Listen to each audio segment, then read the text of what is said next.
오늘 본문 말씀 창세기 39장 2절에서 5절과 23절에 있는 말씀에 그 가운데 우리가 생각해야 될 계속되는 단어들이 좀 나오는 게 있습니다. 문장이기도 하고요. 그때 보면 2절에 예수께서 요셉과 함께 하심으로 그랬습니다. 그 다음에 3절에서 보면 여호와께서 그와 함께 하심을 그랬고요. 마지막 23절에 보면 여호와께서 요셉과 함께 하심이라 그렇게 말씀하고 있습니다. 자, 우리가 하나님이 우리와 함께 하신다라고 하는 사실을 잘 기억해야 합니다. 마태복음 28장 말기에 보면 19절 20절 이렇게 보면 내가 세상 끝날까지 너희와 함께 하시겠다. 주님도 오셔서 우리와 그렇게 약속을 하셨어요. 그런데 우리는요, 하나님이 우리와 함께 하신다라고 하는 사실을 깨닫고 있으면서도 간혹 잊어버릴 수가 있어요. 그런데 하나님이 우리와 함께 하신다는 것을 무엇으로 아느냐? 하나님이 우리와 함께 하심을 우리가 알고 있어야 되는데 잊고 있어요. 그러니까 하나님이 우리와 함께 하신다면 우리 행동 거지가 이렇게 살 수 있는 것도 아니에요. 하나님이 우리와 함께 하신다라고 하면 우리는 하나님의 뜻 가운데서 상당히 조심해서 살 것인데 우리는 정말 마음대로 살아요. 하나님의 뜻이 알고 있으면서도 하나님과는 전혀 관계없는 이렇게 등지고 사는 사람처럼 살아가고 있을 때가 많습니다. 그런데요, 하나님과 함께 하심을 우리는 알아야 하는데 하나님이 우리와 함께 하시면 어떻게 하느냐? 우리가 지난 주간에도 말씀을 나누었습니다만은 하나님이 우리와 함께 하시는 것은요, 비전을 통해서 할 수 있어요. 비전은 뭐라고 그랬습니까? 꿈으로든 환상으로든 하나님이 우리에게 계시해 주시는 것이라 했습니다. 하나님이 우리에게 계시해 주는 것이 있을 때에 하나님이 우리와 함께 하심을 우리는 딱 가슴에 새길 수 있는 거예요. 이 요셉의 사건은요, 창세기 37장부터 시작합니다.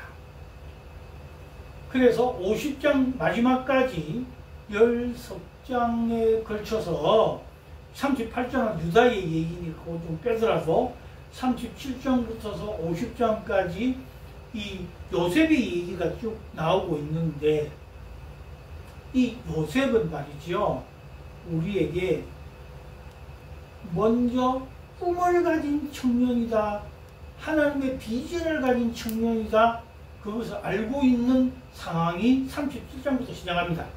37장 7절에 보면 37장 7절에 먼저 보면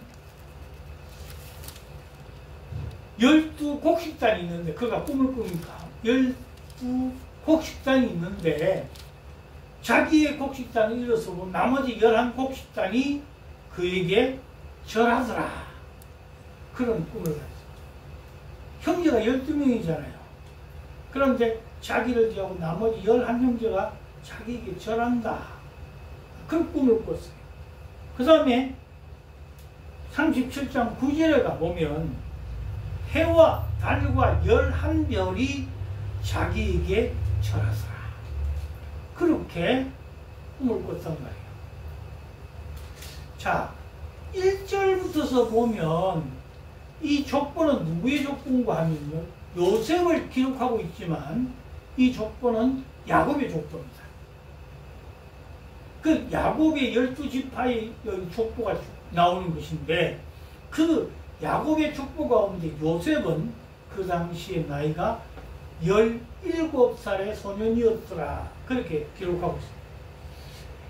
여러분, 17살쯤 되면 이 만 나이니까 우리나라로 말하면 빠른 나이들은 한 19세 정도 되지 않겠습니까? 18, 9세 지금 말하면 고등학교 2, 3학년 정도 될 텐데 사리 분별이 그렇게 없는 시간은 아니다 그 말입니다. 그럼에도 불구하고 그 형제들에게 또 부모와 그 형제들에게 이렇게 곡식단이 11곡식단이 나에게 절을 하고 또 해와 달과 별이 내게 고개를 숙인다. 이거 왜 말했겠습니까? 형제들에게 미움 받을 것이라는 것을 예상하지 못했을까요? 아마 뭐 예상하지 못했다 할지라도 이건 내가 잘난 척하고 내가 너희들보다 우월하다 그런 생각 정도는 가졌을 것입니다. 그런데 그것을 가졌던 것을 겸손하게 받아들이면서 하나님이 내게 주신 계시라는 하나님이 내게 주신 꿈이라는 비전이라는 것을 가슴에 딱 묻었다 그 말입니다. 딱 묻었어요. 그렇기 때문에 그가 어떤 때도 흔들리지 않은 하나님이 함께 하심을 알고 있는 사람이 되었다는 거죠. 그래서 하나님이 나와 함께 하심을 알 수 있는 것은 내게 주시는 하나님의 계시로 인하여 내 영이 주께 집중되어 있을 때 하나님이 나와 함께 하심을 알 수 있는 거예요. 또 주변 상황을 보면 하나님이 나와 함께 하신 때에 여러분 신약에서 아까 마태복음 28장 이야기를 드렸습니다만은 비전이 이제 행동으로 나타나야 될 때가 있습니다. 그것을 하나님은 맨 먼저 구약에서 보면 여호수아 1장 9절에 보면 여러분 잘 아시잖아요. 내가 네게 명한 것이 명한 것이니라. 마음을 강하게 하고 담대히 하라. 두려워하지 말며 놀라지 말라. 내가 어디로 가든지 내 하나님 여호와가 너와 함께 하셨노라. 그러니까 하나님이 함께 하시려고 하면 우리의 하나님이 함께 하시는 것에 우리의 행동 거지가 뭐로 나타나야 될까요? 오늘 말씀하시는 대로 마음을 강하게 하고 담대히 하며 두려워하지 않는 것입니다. 하나님이 함께하는 사람은요 강하고 담대하고 놀라지 않고 두려워하지 않는다. 또 잘 아시는 대로 신명기 31장 6절에 보면 너는 마음을 강하게 하고 담대히 하라. 그들을 두려워하지 말라. 그들 앞에서 떨지 말라. 그렇게 말씀하고 있습니다. 이는 내 하나님 여호와 그가 너와 함께 하실 것입니다. 반드시 너를 떠나지 아니하시며 버리지 아니하시리라. 그렇게 말합니다. 그러니까 우리의 행동 무지는 뭐로 나타나야 된다고요? 역시 신명기 31장에 있는 대로 마음을 강하게 하고 담대히 하라. 그 대적들을 두려워하지 말라. 그리고 그 앞에서 떨지 말라고 해요. 우리는 어떤 상황과 어떤 환경과 어떤 사람을 만나더라도 하나님 안에 있는 사람들은 주와 함께하는 사람들은 전혀 두려워하거나 떨거나 그렇게 할 필요가 없다고 말이에요. 흔들리지 말아라 그런 말이죠. 이사야를 통해서는 더 강하게 말씀하십니다. 이사야 41장 10절 말씀 여러분이 잘 암기하고 있는 말씀이죠. 두려워하지 말라. 내가 너와 함께한다. 놀라지 말라. 나는 내 하나님이 되니 내가 너를 굳세게 하리라. 참으로 너를 도와주리라. 참으로 나의 의로운 오른손이 너를 붙들리라. 그렇게 말씀하더라. 그러니까 두려워하지 말라. 놀라지 말라. 또 내가 너를 굳세게 할 것이다. 그러니까 절대 흔들리지 마라. 다시 요셉으로 돌아와서 요셉은 이 비전을 가진 영적인 눈을 떠서 이제 행동으로 옮기는데 한번 잘 보세요. 형들 앞에서 부모님 앞에서 하나님의 꿈을 당당하게 얘기하고 나는 이렇게 살아갈 하나님이 함께 하시는 사람이라는 것을 선포했습니다. 그 다음에 형들에게 식사를 제공하기 위해서 아버지의 심부름을 갔더니 형들이 미워해서 그를 맨 먼저 구덩이에 집어넣어서 죽이려고 던졌어요.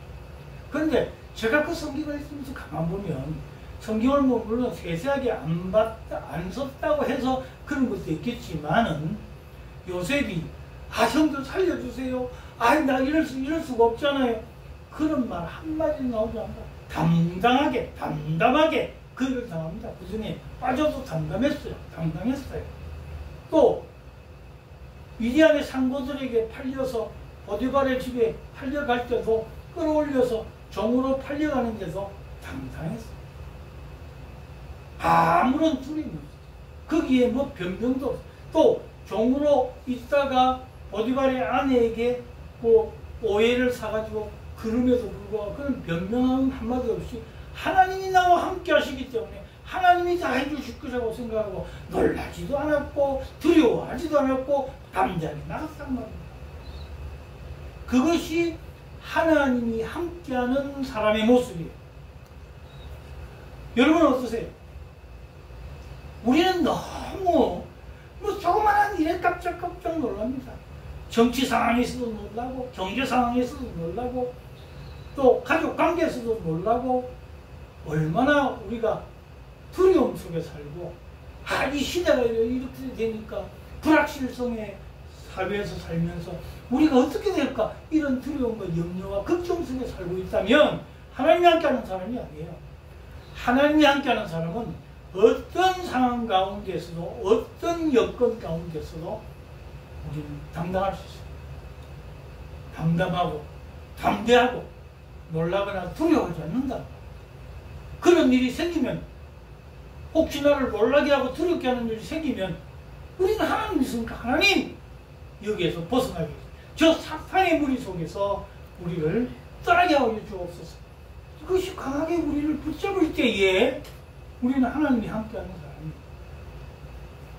그런데 그 다음에 중요한 게 하나 더 나오는데 다른 사람들이 여호와께서 우리와 함께 하심을 보이게 되는 결과가 있습니다. 그것이 뭔가요? 그렇게 하기 위해서는 오늘 3절에 보면 여호와께서 그와 함께 하신다. 23절에 보면 여호와께서 요셉과 함께 하신다. 뭐 2절에서도 마찬가지 여호와께서 요셉에게 함께 하신다. 자, 누가 하나님이 우리에게 함께 하신 것을 봐야 되는데 3절에 보면은요 여호와께서 그의 범사에 형통하게 하심을 보았더라. 누가 형통하게 해주신다고요? 하나님이 형통하게 해주신다.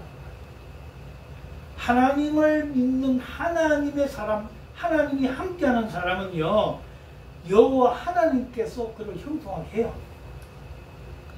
또 23절 맨 마지막에서 여호와께서 그를 범사에 형통하게 하셨더라. 그렇게 말하는 거죠. 그러니까 여호와께서 형통하게 하는 사람들은 다른 사람들이 그 형통함을 보게 돼요. 그 이전에 뭐라고요? 하나님이 함께 하셨고 하나님이 형통하게 하셨고 그리고 그가 형통함으로 다른 사람들이 보게 된단 말이죠. 그리고 다른 사람들이 형통함을 볼 수 있도록 그의 삶이 경건합니다. 그의 삶이 하나님의 사람으로 살아가요. 그걸 자 오늘 본문에서 누가 봤습니까? 제일 먼저 보디발이 봤습니다. 그의 주인이 봤습니다. 그리고 그의 형통함을 그 다음에 또 누가 봐요? 주변 사람들이 다 봤죠. 그리고 하다못해 옥에 갇혔는데 간수장이 그를 하나님의 사람으로 형통하게 해주는 걸 보게 된다. 이것이 하나님의 사람의 모습이고 형통한 사람의 모습인 것입니다. 그런데 하나님의 사람이 다른 사람들이나 주변에 미치는 영향력이 파급력이 얼마나 큰가 오늘 본문은 이렇게 얘기합니다. 먼저 3절 보면 형통한 사람인 것을 나타내게 그가 형통한 자가 되어 그의 주인 애굽 사람의 집에 있다. 그러니까 애굽 사람인 보디발이요 그가 형통한 줄 알고 그에게 모든 것을 맡깁니다. 또 23절에는 간수장은 그의 손에 맡긴 것을 무엇이든지 살펴보지 아니할 정도로 맡겼습니다. 여러분, 많은 사람들이요, 형통한 우리에게 다가와서 맡깁니다. 일도 해주세요, 절도 해주세요. 맡기게 될 때 하나님의 사람을 믿고 맡기는 그에게 주변에 영향을 끼치게 되어 있습니다.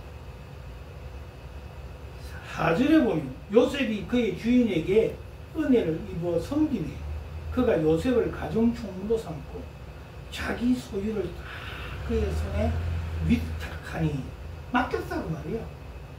그랬더니 어떻게 했어요? 5절에 그가 요셉에게 자기의 집과 그의 모든 소유물을 주관하게 한 때부터 여호와께서 요셉을 위하여 그 애굽 사람의 집에 복을 내리심으로 여호와의 복이 그의 집과 밭에 있는 모든 소유에 미칩니다.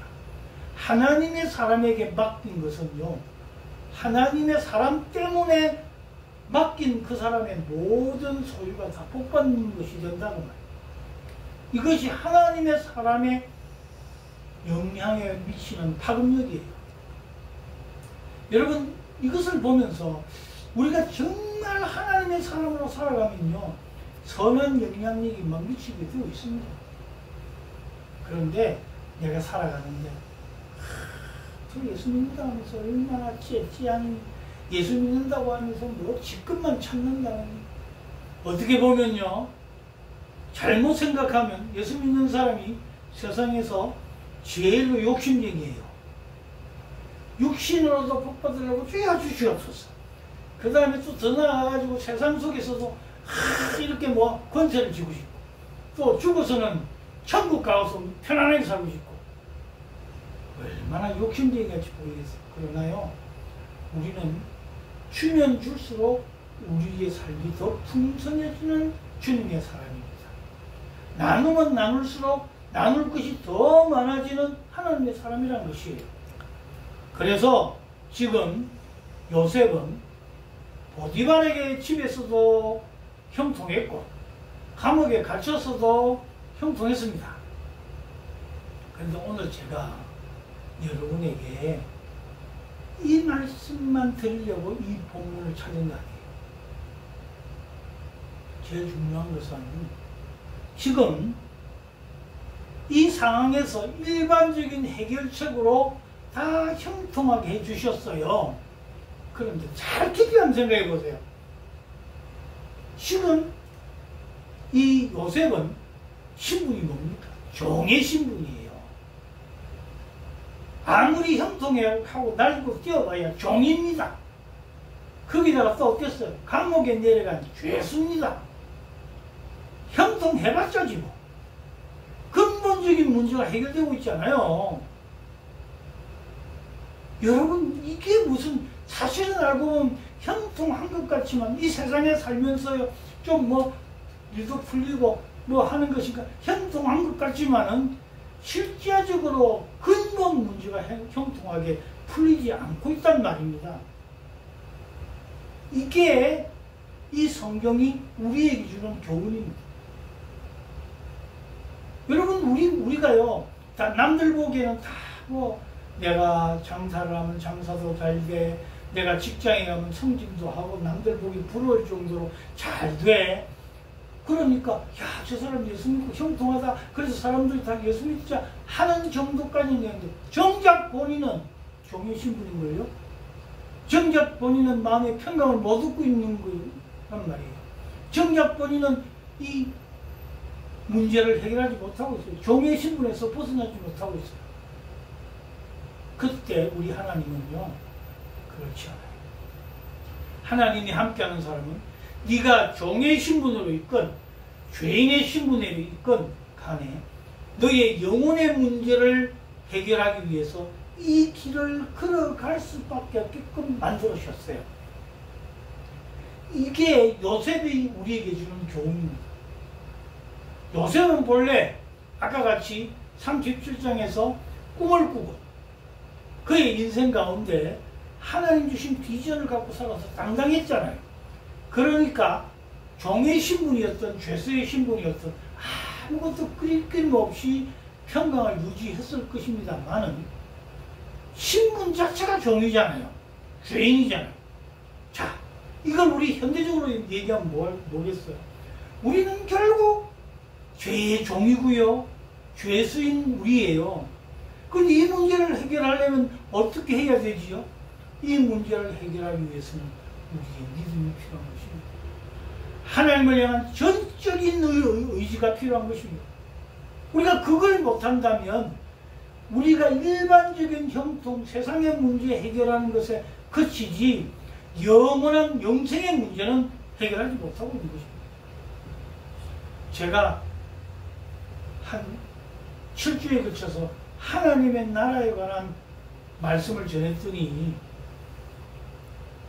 유튜브에 조회수가 저도 다 뛴다. 나는 잘 그걸 모르겠는데 그렇게 한다고 우리 성도들이 걱정을 해요. 이만큼 우리가 영생의 문제에 대해서는 무뎌져 있습니다. 현상 속에서 어떻게 살아야 되는 것에만 관심이 있어요. 절대 그렇지 않습니다. 여러분 여전히 종의 신분으로 있을 것입니까? 여전히 죄인의 신분으로 있을 거냐 말이에요. 우리 하나님은 종의 신분에서 자유자의 신분, 자유자의 신분을까지 올려주도 우리가 행복할 텐데 주님은요 요셉을 어떻게 했어요? 그 꿈을 이루어 온 가족들에게 절을 받는 것만큼 일국의 재산이 되어 가장 높은 신분, 평민으로서 가장 왕다음으로 가는 높은 신분까지 올라가는 복을 받게 되는 거 아니에요. 여러분 이게 우리에게는 밑바닥에서 해결하지 못한 문제였는데 하나님이 그렇게 올려주시기 위해서 계속적으로 너희는 그 종의 신분, 그 죄수의 신분에서 그걸 잊지 말고 우리를 하나님을 향하여 기도할 수 있는 사람, 하나님을 향하여 믿음을 견지하고 나가는 사람으로 우리를 붙잡아주고 계시는 좋으신 하나님이란 말입니다. 그런데 우리는 그걸 잊어버려요. 어디 가다가 뭐 하다못해 금덩어리 하나 발견해서 좋은 것처럼 그 좋을 때는 그냥 헤헤거리다가 또 그것 때문에 그것으로 인해서 뭐 습등을 잘못 취득했다고 경찰서에 물어보면 아이고 이거 왜냐고. 그게 아니라는 말이에요. 우리는 그런 일에 일비하고 사는 사람들이 아닙니다. 하나님은 우리를 향하여서 비천한 신분에서 존귀한 신분. 우리 예수님이 그랬단 말이에요. 이 땅에 오셨을 때 하나님이신 그분이 이 땅에 오셨으니 얼마나 비하되셔. 아니 하나님이신 그분이 이 땅에 죄인들이 살고 있는 당신의 피조물속으로 들어오셨다는 자체가 얼마나 비참한 비하입니까? 그럼에도 우리 주님은 당당하셨어요. 그리고 늘 언제나 두려움 없고 놀람 없이 십자가도 당당하게 맞으셨어요. 물론 고통과 쓰라림 속에 있었기는 했지만 그건 잠깐이지 하나님의 뜻 가운데 그걸 감당하시고 나갔죠. 그러니까 부활하시고 승천하시고 여러분 우리 사도신경에서 고백하듯이 하나님 우편의 보좌에 앉으시는 그런 존귀함의 최종적인 은혜가 하나님 삼위일체에서 1위와 2위가 3위가 함께 이렇게 올려져 같은 상황을 우리가 보게 됩니다. 그래서 우리는 요셉을 예수님의 예표라 그렇게 신학자들은 말합니다. 우리 그런 거 말이에요. 우리 자체가 먼저 하나님의 뜻 가운데 높임을 받는 것이 중요한 거 아니에요? 그러려면 우리는 먼저 어떻게 해야 돼요? 강하고 담대하고 놀라지 말고 세상 일에 이렇게 저렇게 휩쓸리지 아니하고 하나님의 뜻 가운데 하나님의 사람으로 당당하게 살아가십시오. 그리고 그 당당함으로 하나님의 비전을 이루기 위하여 말없이 묵묵히 걸어가십시오. 지금 기도하고 있지만 이게 영원합니다. 종의 신분이요 죄수의 신분이 어떻게 종이 되겠습니까? 절받는 사람이 되겠습니까? 그러나 하나님이 주신 꿈이 그걸 가지고 종의 신분이든 왕의 신분이든 상관없이 구덩이에 빠졌던 종으로 팔려갔던 죄수로 고생하던 아무런 상관이 없는 거예요. 이 모든 것들 가운데 하나님의 은혜가 임하는데 이 모든 것들을 누가 주신다고요? 하나님이 함께 하심으로, 하나님이 형통케 하심으로, 하나님이 비하의 자리에서 존귀의 자리로 옮겨주심으로 우리가 하나님의 은혜가 넘치게 되는 것입니다. 우리가 그걸 생각하고 오늘도 요셉의 그 모습에서 우리의 모습을 좀 찾으면 좋겠습니다. 조금 더 믿음으로 당당하십시오. 믿음으로 강하십시오. 굳건하게 흔들리지 마십시오. 끝까지 주님을 붙드십시오. 그러면 우리도 역시 존귀이신 분 하나님이 온전케 하실 것입니다. 이걸 바라보면서 더 큰 영화를 이 땅에 좌절구리한 영화 때문에 버리시는 그걸 소탐대실이라고 합니다. 종만한 걸 탐내다가 큰 거 잊어버리는 분들 되지 마시고 하나님의 나라에 존귀한 백성으로 승리하시는 저와 여러분 다 되시기를 주의 이름으로 간절히 축복합니다.